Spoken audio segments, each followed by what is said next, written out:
Item number 14 is also a discussion of addition to existing building at the transfer station. I don't know if any of y'all been out there. That building is pretty tight quarters whenever you get a lot of the inmates are eating out there, and you get a couple inmates and a couple employees out there, and it really is a real tight spot. So I went out there with Jimmy, and I think you've got an estimate on it, don't you, Jimmy? 2,500. We're gonna build it ourselves. 8 by 14, the way we got it figured. Keith went out there too, and he agrees that it's pretty tight quarters out there, and it would.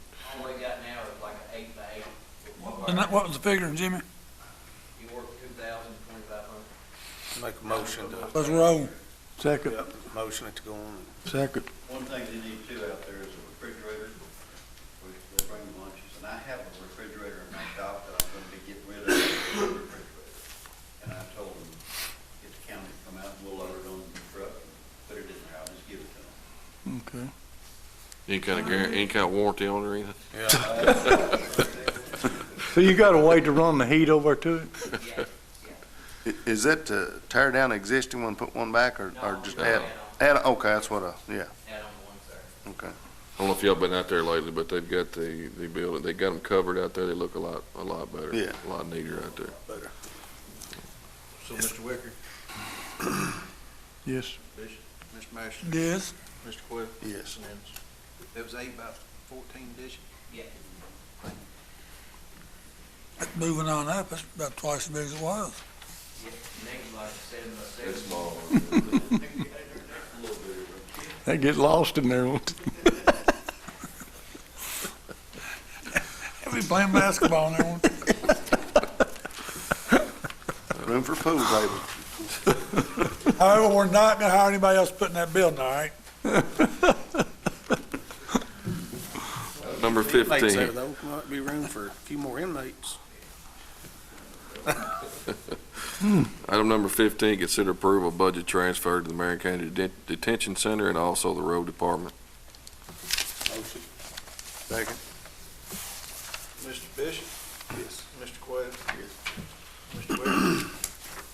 Mr. Marshall? Yes.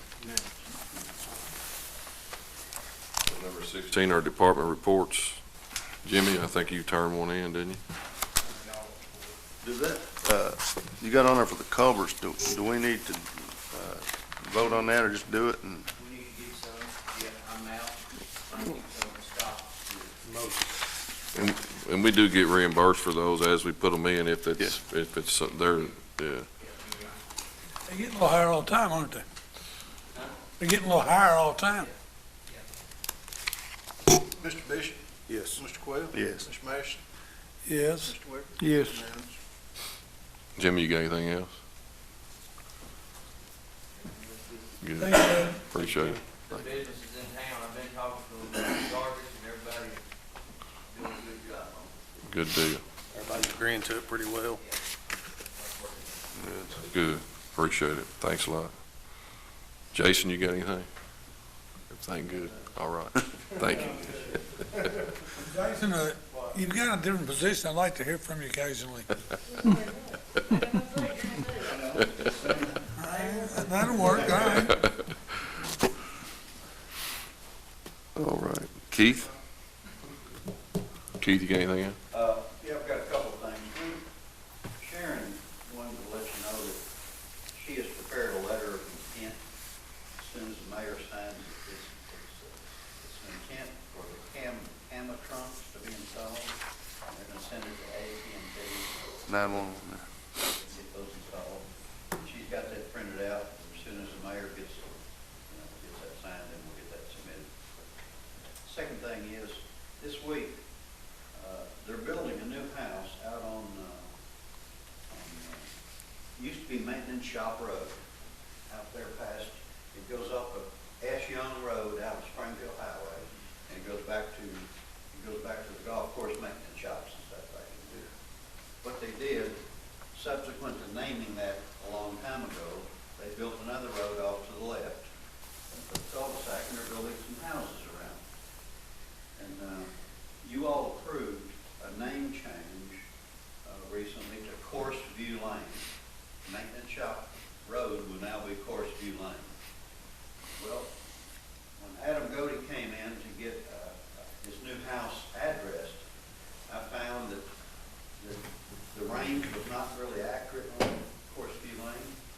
should really go to the left and go up to the cul-de-sac and take in the 4 houses, and then name the 2 shops on the side road off of it.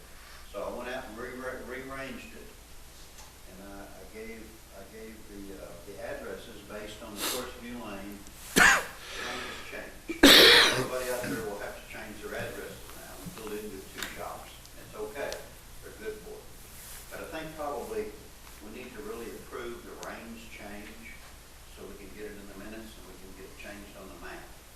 So I need a range change approval for Course View Lane. Are those private lane, private roads? Course, It is. the cul-de-sac is the stop of the county, right? Stops there. Yes. And the others go off of that to, They do, okay. they do. You need a range change for what road? For Course View Lane. For Course View Lane. Motion for range, Second. paperwork, range change for Course View Lane. Mr. Cliff, Yes. Mr. Masters, Yes. Mr. Wicker, Yes. Mr. Bishop, Yes. unanimous. All that. Thank you. And I'm, Thank you, Keith. thanks for taking care of that up on Jim Brown. You said there's a bunch That was of track, really a mess. yeah. I had 12 called me and said that they had complained about a lot of dumping up on Jim Brown. Jim Brown Road, and I did find some names on that garbage, but the individual was from Taylor County, and it's really hard, county attorney will tell you it's really hard to get somebody summoned from another county oftentimes, so I didn't do any paperwork on it, and we just had the inmates cleaned up. But I am gonna send the lady a letter, Let her know we, get her a good stern letter, and you wanna dump it in Taylor County. What? Yeah, well, I mean, we'll try. You sure got Roger's picking up for you. At least it's been 110%, I think, about getting summonses, but oftentimes, I've got a couple of outstanding summonses in other counties, one over Nelson County, that was never served.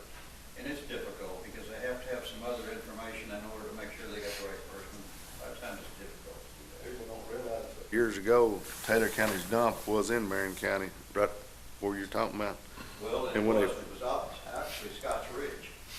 A lot of the waste on Scotts Ridge was Come from there. But this was, they actually hauled stuff. It wasn't a individual, because they hauled it out there and dumped it, and it was in Marion County, but when they figured it out, they closed it. Those out there we were talking about on 49, I'm getting with those people, but I figured we might as well wait after Christmas to road and changes and the addresses. I hate the Christmas season cards and addresses, so I've been talking to them. The ones we gotta straighten out and figure out what the road's gonna be. The Josh Cox Road and So, yeah, the other one. what he's talking about is if you got Highway 49, and I guess it's your district, but going towards Jackie's district, Josh Cox Road turns immediately off of the new road, 49, and goes down and meanders around. But it actually, Josh Cox Road really starts where it intersects with that loop. I mean, if we don't name that little loop, then everybody on Josh Cox Road is gonna have to change their address because the range is wrong. So that's what we're talking about. At some point, we'll maybe come up with a name, and maybe get 2 or 3 people to change their address rather than everybody on Josh Cox Road. Yeah, that wouldn't be a good Christmas at all, would it? Well, that's why I said we'll wait after the There's holidays. another road too that you discovered was like that. Where was that? It was, 49, loop, Where? 49 loop. They changed the road name but didn't change the numbers. Pope's Creek Loop. Pope's I'm Creek sorry. Loop. You know, Doc- they changed the road name but didn't change the No. numbers, so Yeah, the that's- numbers don't I match forgot them. about that. Yeah. All the people on Post Creek Loop, which is Dr. Angel and some of the others around there, all of their addresses are addressed off of Bradfordsville Road. And that actually, I would have a Post Creek Loop address. I mean, this is. Yeah, that's, The road name's okay, but the numbers weren't changed, so Numbers are not. that's another one. they kept the Bradfordsville Highway and it's not Bradfordsville Highway, correct? There's no way that we can reconcile that. So that's after. Thank you. Thank you, Keith. Thank you. Barry? Got the report submitted. We do have our new federal contract has been signed and sent in. It adjusts our per diem of federal prisoners to $40 a day.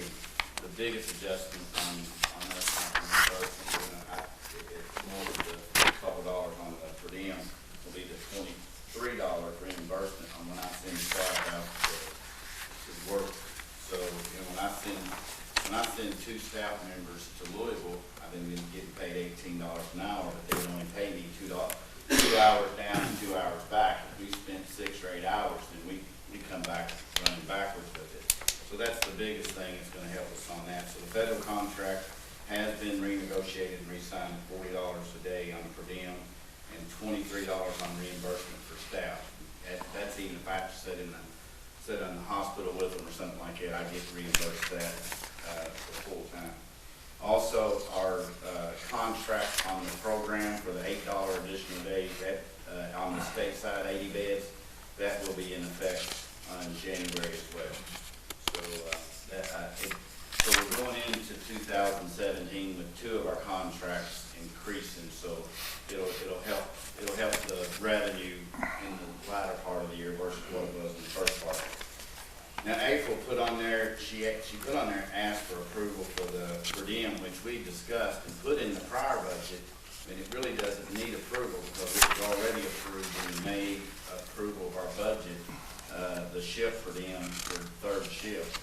The only thing we done then, once we approved it, was just let it set because enacting it, I was waiting on the contract renegotiations before we try to push that forward. But I'm just advising you right now. I'm going to move forward with that per diem that we approved in the budget back in May. I'd like to start it January 17th.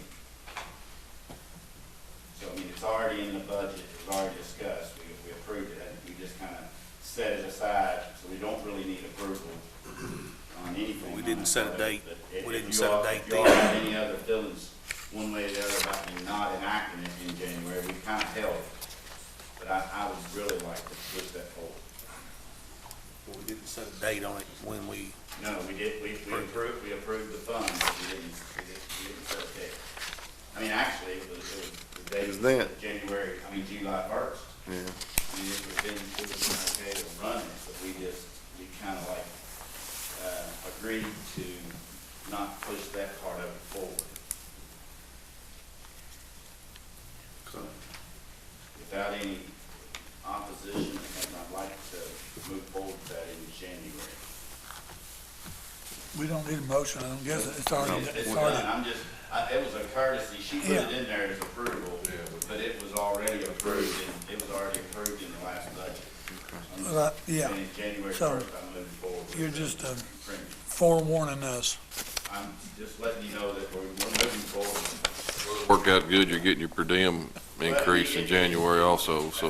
You know, and one other thing is the governor had asked for 5 jailers to go in after this CPAC meeting, which was the meeting to look at the criminal justice system from justice all the way into corrections. And that group has already met and submitted a report. And then there were 5 of us that were asked to come back to the justice, but not go back, but asked to come to the justice and meet with the specifics on jail reform. And I put that in the packet as well. I mean, it is without a doubt, it's a priority on the Judge Association, the Magistrate Association, and the Jailer Association, along with agreements from the Department of Justice and Corrections, that the per diem on prisoner housing for state will be adjusted. The thing that when we was asked to go to this meeting December the 8th, is I asked about it, and they weren't real sure. Actually, the budget is not supposed to be open on this session, but they weren't sure if the governor or the House or Senate would actually try to open the budget. But nonetheless, it puts us in line for that to be addressed in January of 2018, which will have, at that point, will be past the payoff of the detention center. But what you save in our contracts, and I've got $9 extra a day on staff and $8 extra a day, that means if they set that per diem, if they bring it up to $36, then that's gonna put us at 46 or $47 a day on per diem. It's gonna really advance us way on up, and I feel confident that part's gonna happen. The other portion of it is that they're trying to really work the classification system readjustment, and I think you're gonna look and see the system. There's gonna be a plentiful inmates, as they've always have, but I think you're gonna see a lot more of that filtered down through the jail systems if in fact we can develop reentry centers, and you're gonna see the higher level class C's and B's actually. You're gonna see some classification of some folks that generally we used to do in the late 80s and 90s, where they kind of mirror what the federal government does, and that is reacclimating prisoners to the street. So they'll be dropping custody, housing, and reacclimating to the street with programs. So, but I go back on December the 20th for an all-day workshop with the Justice Cabinet on that. So it's as I said earlier in the earlier reports and stuff.